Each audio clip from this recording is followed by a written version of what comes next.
बताना है धान की भूसी, खिलौने और विशाल स्नानागार शामिल है, या पुरानी तांबे की कुल्हाड़ी, मनके और मिट्टी के बर्तन शामिल हैं, या मनके, खिलौने और धान की भूसी शामिल है, या पुराने तांबे की कुल्हाड़ी, धान की भूसी और खिलौने शामिल है।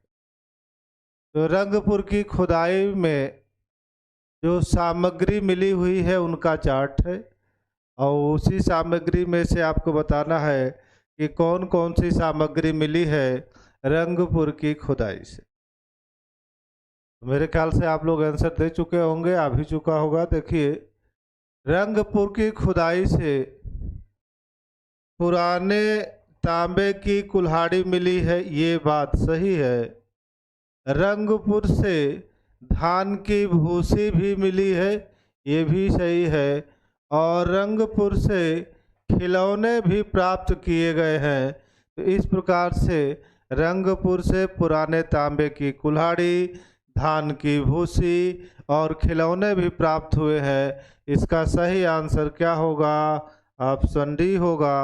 चलिए आगे चलते हैं, अगला प्रश्न देखते हैं क्या है। अगला प्रश्न क्या कह रहा है, देखिएगा। निम्नलिखित में से कौन सा कथन सिंधु सरस्वती सभ्यता के बारे में सही नहीं है? निम्न में से कौन सा कथन सिंधु सरस्वती सभ्यता के बारे में सही नहीं है? वो बताना है। गेहूं और जौ उसके प्रमुख खाद्यान्न थे। गाय बैल पाले जाने वाले प्रमुख पशु थे। उनका व्यापार मेसोपोटामिया, चीन, रोम से भी होता था, और मनकों का निर्माण एक विकसित उद्योग था। तो इसमें से बताना है कि कौन सा सही नहीं है सिंधु सरस्वती सभ्यता के बारे में। क्योंकि यहाँ पे सिंधु सरस्वती सभ्यता शब्द दिया गया है, तो इसका मतलब ये है कि यह जो सभ्यता थी, यह सिंधु और सरस्वती नदियों के बीच में काफ़ी ज़्यादा फली फूली, और सबसे ज़्यादा अगर बात करें तो सरस्वती नदी के अगल बगल क्षेत्र पाए गए, हड़प्पा सभ्यता के या सिंधु सभ्यता के। इसीलिए इसे सिंधु सरस्वती सभ्यता भी कह दिया जाता है। तो सिंधु सरस्वती सभ्यता में उस समय क्या प्रचलन में था, क्या नहीं था, तो बताना है। देखिए, गेहूं और जौ उनके प्रमुख खाद्यान्न थे। तो बात सही है कि सिंधु सरस्वती सभ्यता में गेहूं और जौ उनके प्रमुख खाद्यान्न हुआ करते थे, एकदम सही है। गाय बैल पाले जाने वाले प्रमुख पशु थे, बात सही है, क्योंकि बैलों का लिपि पे साक्ष्य भी मिला है। कुबड़ वाले बैल मिले हैं, उनके अंकित चिन्ह मिले हैं। तो गाय और बैल पाले जाने वाले प्रमुख पशु थे, ये भी सही है। मनकों का निर्माण एक विकसित उद्योग था। उनका व्यापार मेसोपोटामिया, चीन, रोम से भी होता था, तो ये सही नहीं है। मनकों का निर्माण एक विकसित उद्योग था, ये भी सही है। आप कहेंगे कि मेसोपोटामिया के साथ तो सिंधु सरस्वती सभ्यता का व्यापार तो था, तब सर जी ने गलत क्यों काट दिया? इसमें गलत है। गलत क्या है कि सिंधु सभ्यता का जो व्यापार था वो मेसोपोटामिया से था, ये तो सही है। लेकिन चीन और रोम से भी सिंधु सभ्यता का व्यापार था, ये सही नहीं है। मेसोपोटामिया से था व्यापार, लेकिन चीन और रोम से व्यापार नहीं था। इसलिए इसमें कौन सा गलत होगा? ऑप्शन सी, जो कि सही नहीं है सिंधु सभ्यता के बारे में। चलिए अगला प्रश्न देखते हैं। अगला क्या है? निम्नलिखित में उस क्षेत्र की पहचान कीजिए जहाँ सिंधु सभ्यता के पुरा स्थल नहीं मिले हैं, जहाँ सिंधु सभ्यता के पुरा स्थल नहीं मिले हैं, बलूचिस्तान, उत्तर पश्चिमी सीमावर्ती प्रांत का पहाड़ी क्षेत्र, निम्न हिमालय क्षेत्र, उत्तरी महाराष्ट्र। चलिए देख लेते हैं। बलूचिस्तान, तो बलूचिस्तान में सिंधु सभ्यता के पुरा स्थल मिले हैं। जैसे बलूचिस्तान में क्या मिला है, मेहरगढ़ है आपका, मेहरगढ़ से पशुपालन के साक्ष्य मिले हैं, कृषि के साक्ष्य देखिएगा, पशुपालन के, कृषि के, कपास की खेती के,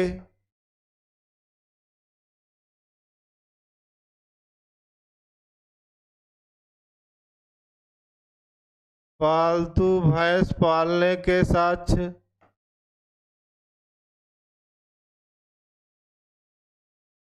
बहुत सारे साक्ष्य यहाँ से मिले हैं बलूचिस्तान से।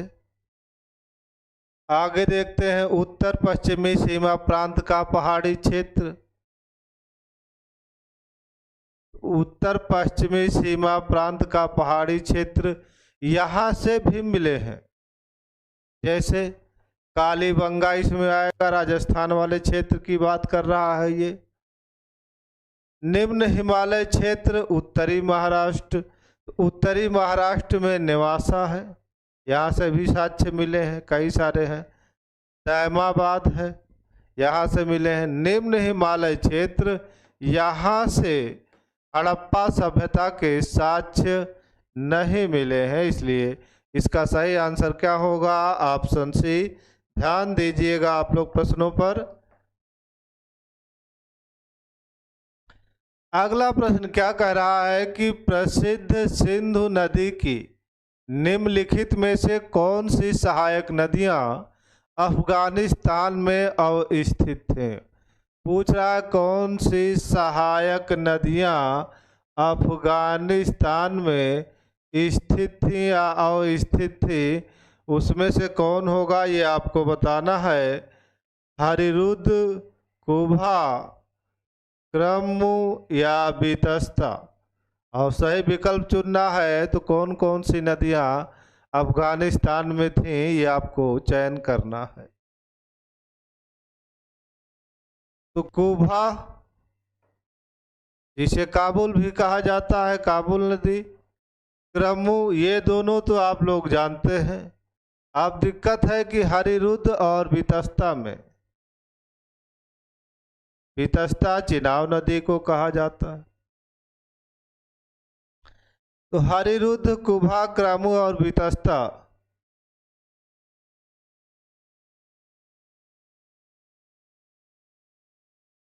बीतस्ता झेलम नदी को कहा जाता है, इसलिए याद रखिएगा।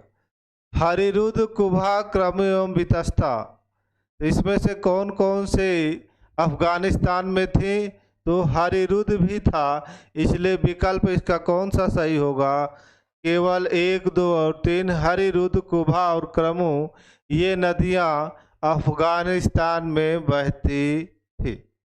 सैंधवकालीन सभ्यता है ये, सैंधवकालीन नदियां हैं, इसलिए ध्यान दीजिएगा। चलिए अगले प्रश्न पर चलते हैं। अगला प्रश्न क्या कहता है, इनमें से कौन सा लोथल और चहुंदड़ों में स्थित हड़प्पा वालों के अत्यंत महत्वपूर्ण उद्यम है। यानी उनका महत्वपूर्ण उद्योग क्या था हड़प्पा वासियों का, ये आपको बताना है कि जहाज निर्माण था, कि मणि निर्माण था, कि बुनाई था, कि धातु कर्म विज्ञान था। अत्यंत महत्वपूर्ण उद्यम क्या था। तो देखिए जहाज निर्माण उतना व्यापक तो था नहीं उस समय, लेकिन व्यापार होता था। मणि निर्माण, ये लोग मणियों का निर्माण करते थे और इनकी मालाएं बना करके पहनते थे, याद रखिएगा। मनके बनाने के साक्ष्य कई जगह से मिले हुए हैं, जैसे लोथल से, चहुंदड़ों से। इनमें से लोथल और चहुंदड़ों से देखिए, चहुंदड़ों में स्थित हड़प्पा वालों के अत्यंत महत्वपूर्ण उद्यम क्या थे? तो ये थे मणि निर्माण उद्योग थे। तो मणि निर्माण उद्योग कहाँ से मिला है? लोथल और चहुंदड़ों से मिला है, और इनके ये महत्वपूर्ण उद्योग थे।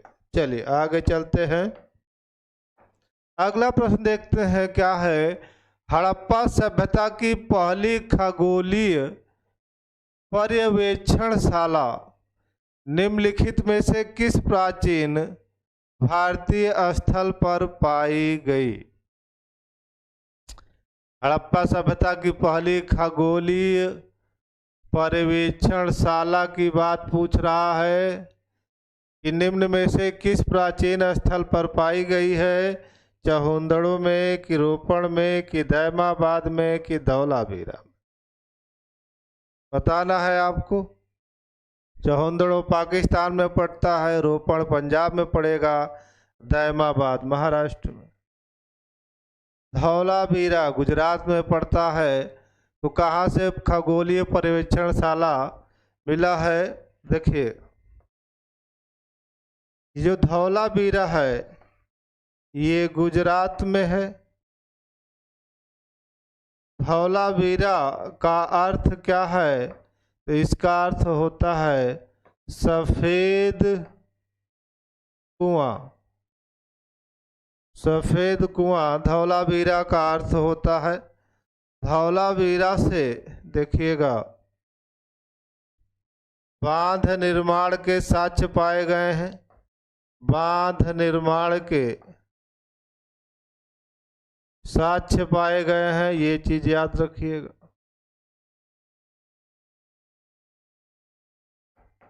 पानी संग्रह करने के लिए तालाबों का निर्माण किया गया है। तो पानी संग्रह करने के लिए तालाबों के साक्ष्य कहाँ से पाए गए हैं? धौलावीरा से पाए गए हैं। और धौलावीरा से ही क्या मिला है? खगोलीय पर्यवेक्षणशाला मिला है। इसलिए इसका सही आंसर क्या होगा? ऑप्शन डी होगा। चलिए आगे चलते हैं, अगला प्रश्न देखते हैं क्या है। मोहनजोदड़ो में किले व शहर में सबसे चौड़ी सड़कें क्रमशः थी। देखिए, मोहनजोदड़ो में किले व शहर में सबसे चौड़ी सड़कें थी 6 व 11 मीटर, 7 व 11 मीटर, 8 व 12 मीटर, 10 व 14 मीटर।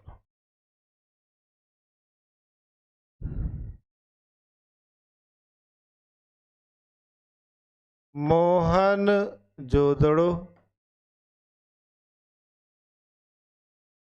यह पाकिस्तान में है।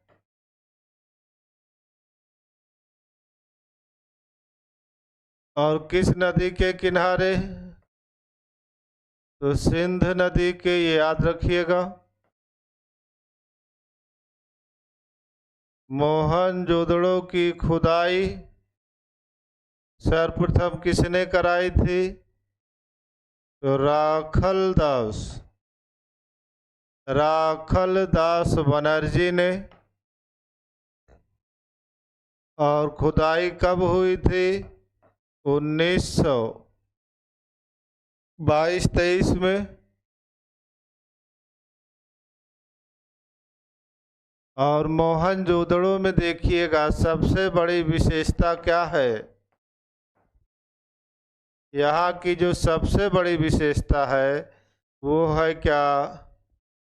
नगर नियोजन। नगर नियोजन की बात करें तो हम बात करेंगे सड़कों की। यहाँ की जो सड़कें थी वो ग्रिड सिस्टम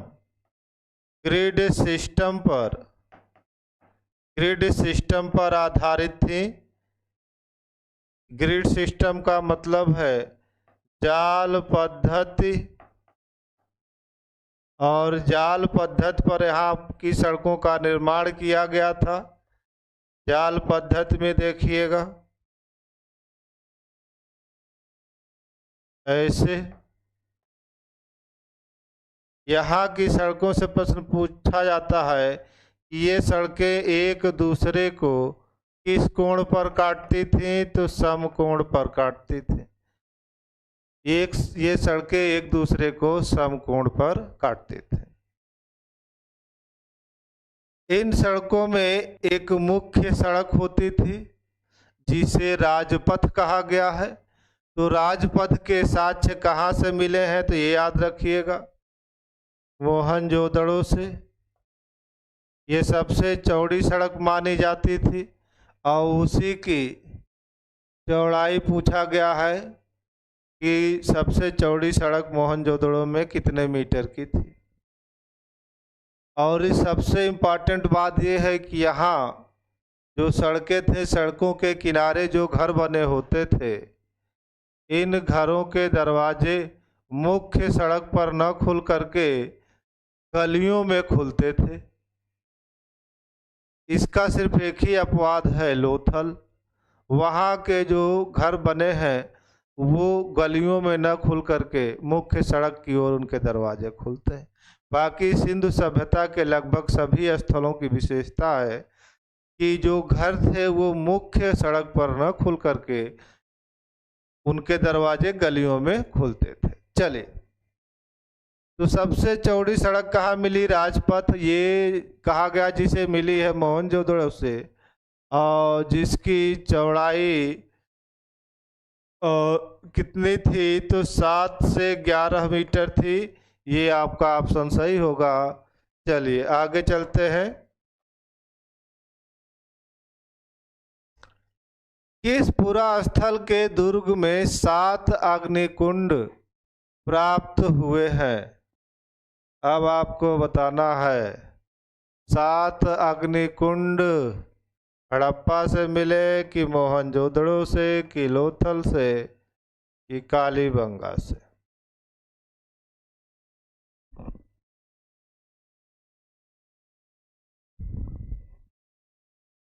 हड़प्पा आप जानते हैं, ये भी पाकिस्तान में है।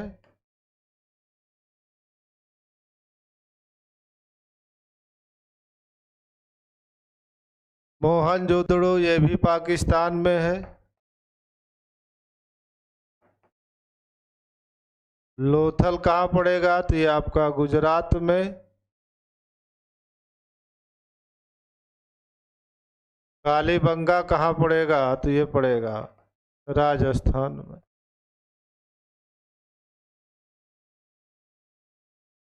तो किस स्थल के दुर्ग में 7 अग्निकुंड के साक्ष्य मिले हैं? वो होगा कालीबंगा। कालीबंगा से ही 7 अग्निकुंड के साक्ष्य मिले हैं। इसका सही आंसर क्या होगा? ऑप्शन डी होगा। चलिए आगे चलते हैं, अगला प्रश्न देखते हैं क्या है।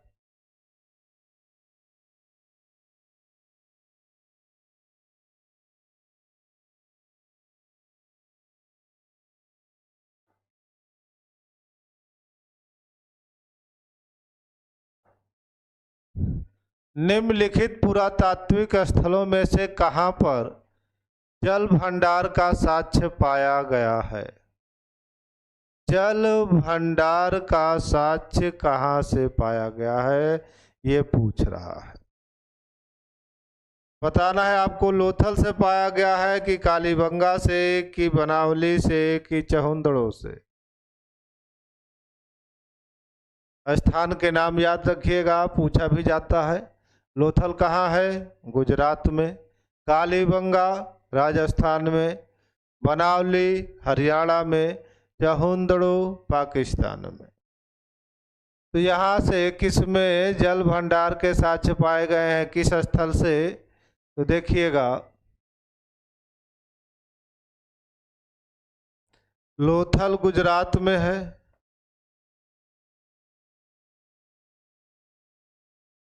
और यहाँ से गोदीवाड़ा का साक्ष्य मिला है।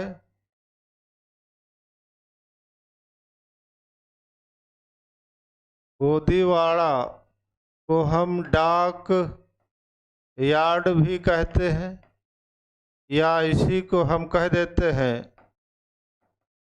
बंदरगाह,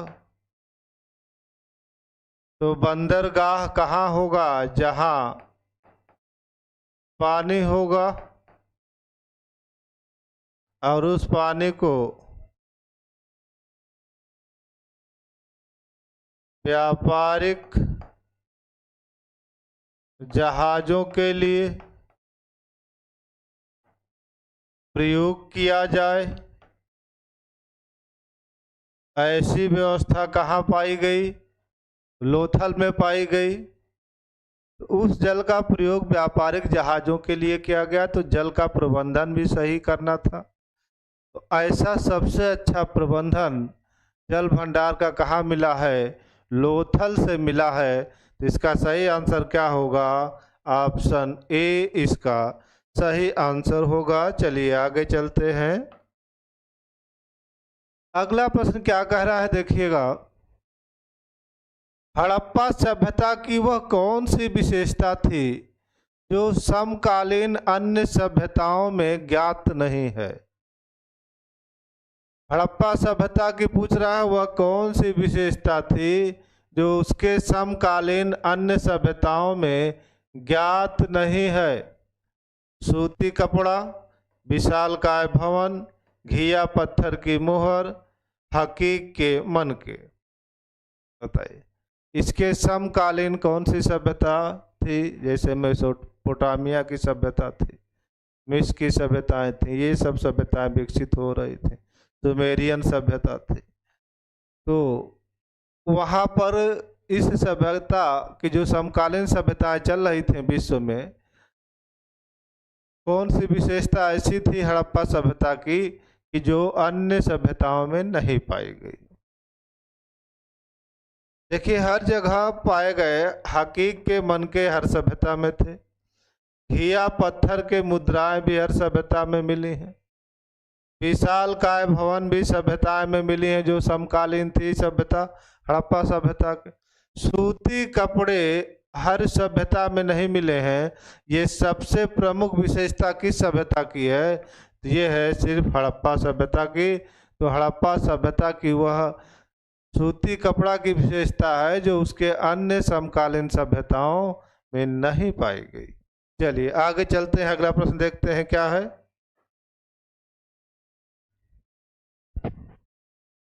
निम्नलिखित में से कौन सही सुमेलित नहीं है? अब सही सुमेलित नहीं है बताना है आपको।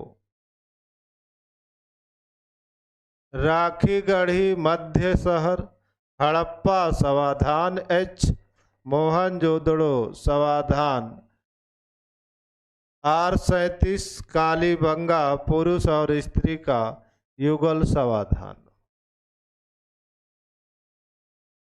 बताइए कौन सा सुमेलित नहीं है? देखिए राखी गढ़ी यहाँ पे मध्य शहर की उपस्थिति है, ये तो सही सुमेलित है।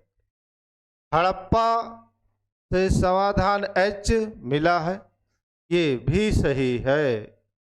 मोहनजोदड़ो समाधान R37 ये सही नहीं है। कालीबंगा पुरुष और स्त्री का युगल समाधान मिला है, ये भी सुमेलित है। तो समाधान R37 कहाँ से मिला है? तो यह मिला है हड़प्पा से, याद रखिएगा। यह कहाँ से मिला है? हड़प्पा से मिला है। तो इसमें से जो सुमेलित नहीं है वह कौन सा है? मोहनजोदड़ो समाधान R37। चलिए आगे चलते हैं।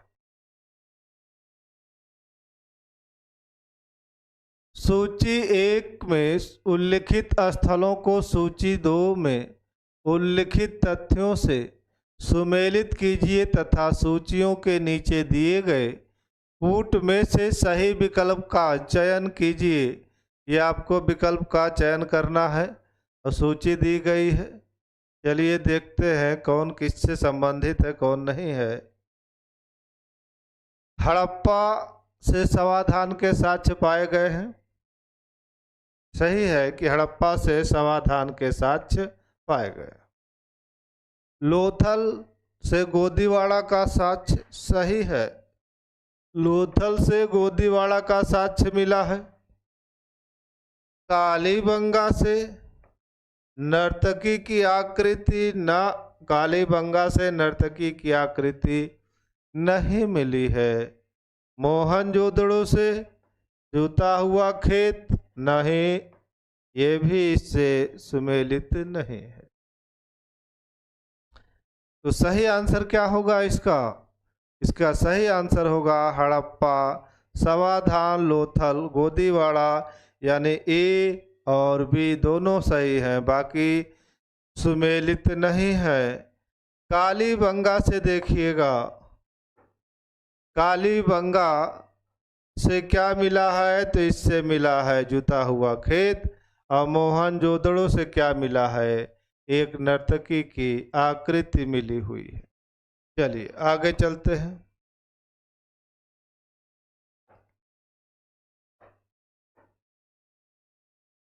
सैंधव सभ्यता मानव इतिहास के किस काल से संबंधित है? पूर्व पाषाण काल से, आद्य ऐतिहासिक काल से, नव पाषाण काल से, या ऐतिहासिक काल से?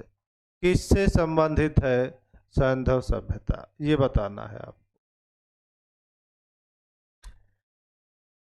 अब चलिए देखते हैं। अगर बात करें हम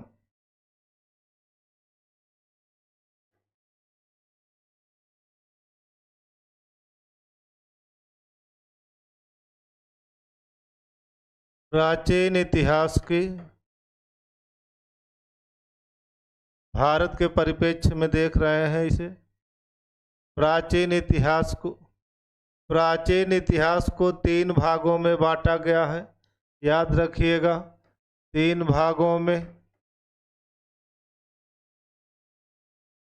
जो पहला भाग है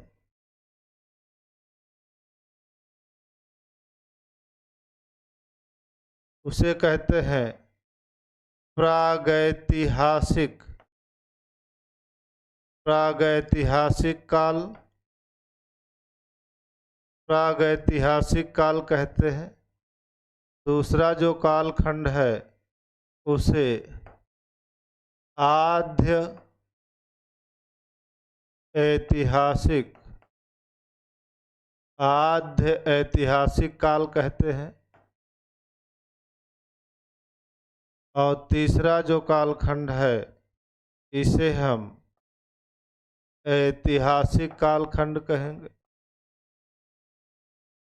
ऐतिहासिक काल है। इसी में से पूछ रहा है कि सैंधव सभ्यता कैसी थी, तो देखिएगा, जो प्रागैतिहासिक काल है इसमें 2 सभ्यताएं आती हैं। एक तो इसमें रखा जाता है पाषाण काल को, और फिर इसी में रखा जाता है ताम्र पाषाण काल। तो पाषाण काल और ताम्र पाषाण काल कैसी है? तो ये प्रागैतिहासिक काल की सभ्यताएं हैं। आद्य ऐतिहासिक काल, इसमें भी 2 सभ्यताओं को रखा गया है। किसे रखा गया है? तो देखिएगा, सैंधव सभ्यता को और वैदिक सभ्यता को। सैंधव सभ्यता और वैदिक सभ्यता कैसी है? तो आद्य ऐतिहासिक काल की है। और इसके बाद जब 600 ईसा पूर्व का समय आता है तो यहीं से आपका ऐतिहासिक काल शुरू माना जाता है। तो प्रश्न आपका यहीं से था। प्रागैतिहासिक काल की विशेषता क्या थी? कि यहाँ पर लिपि नहीं है,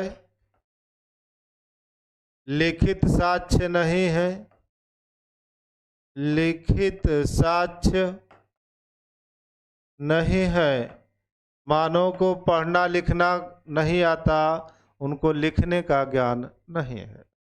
ऐसा काल जिसमें मानव को लिखने की जानकारी नहीं थी और हम उसके बारे में कोई लिखित साक्ष्य नहीं पाते हैं, बल्कि पत्थर के औजारों उपकरणों के आधार पर जिस काल की हम जानकारी लेते हैं वो कौन सा काल कहलाता है? प्रागैतिहासिक काल कहलाता है। इसमें दो सभ्यताएं आती हैं, पाषाण काल और ताम्र पाषाण काल। दो काल इसमें सम्मिलित है। इसके बाद जब अगला क्रम चलता है तो उसके बाद आता है आद्य ऐतिहासिक काल। आद्य ऐतिहासिक काल में क्या है? लिखित साक्ष्य पाए गए हैं, लिपियां मिली हैं, लेकिन उन्हें पढ़ा नहीं जा सकता, इसीलिए इसे आद्य ऐतिहासिक काल कहा गया है। और इस काल की भी जानकारी हम इस सभ्यता की खुदाई से प्राप्त उपकरणों के आधार पर जानते हैं। तो आद्य ऐतिहासिक काल में सैंधव सभ्यता को लाया जाता है और वैदिक सभ्यता को लाया जाता है। ऐतिहासिक कालखंड यहाँ पर लिखित साक्ष्य हैं जिसे पढ़ा भी जा सकता है, साथ ही पुरातात्विक साक्ष्य भी हैं जिनके आधार पर हम अनुमान भी लगा सकते हैं। तो आद्य ऐतिहासिक काल की दो सभ्यताएं सैंधव और वैदिक, तो वही पूछा है सैंधव सभ्यता मानव इतिहास के किस काल से संबंधित है? तो अब गलत नहीं होगा, आद्य ऐतिहासिक काल से संबंधित है। चलिए आगे चलते हैं, अगला प्रश्न देखते हैं। निम्नलिखित हड़प्पीय स्थलों में कहां से मजदूरों के मकानों के अवशेष प्राप्त हुए हैं? ये बताना है आपको। हड़प्पा से, चहुंदड़ों से, रंगपुर से, रोपण से। मजदूरों के मकानों के अवशेष कहां से प्राप्त हुए हैं? फटाफट बताइए आप लोग। चलिए देखिए, हमने बताया था कि जो हड़प्पा सभ्यता है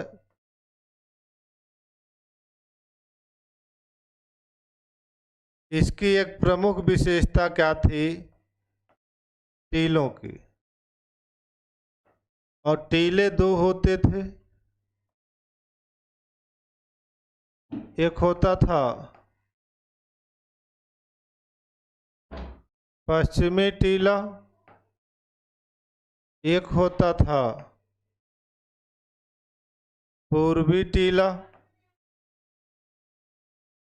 जो पश्चिमी टीला होता था यह अपेक्षाकृत ज़्यादा ऊंचा होता था, और जो पूर्वी टीला होता था ये थोड़ा सा अपेक्षाकृत कम ऊंचा होता था। यहाँ पे पुरोहित प्रशासक वर्ग के लोग निवास करते थे। पूर्वी टीले में मजदूर, किसान, व्यापारी लोग निवास करते थे।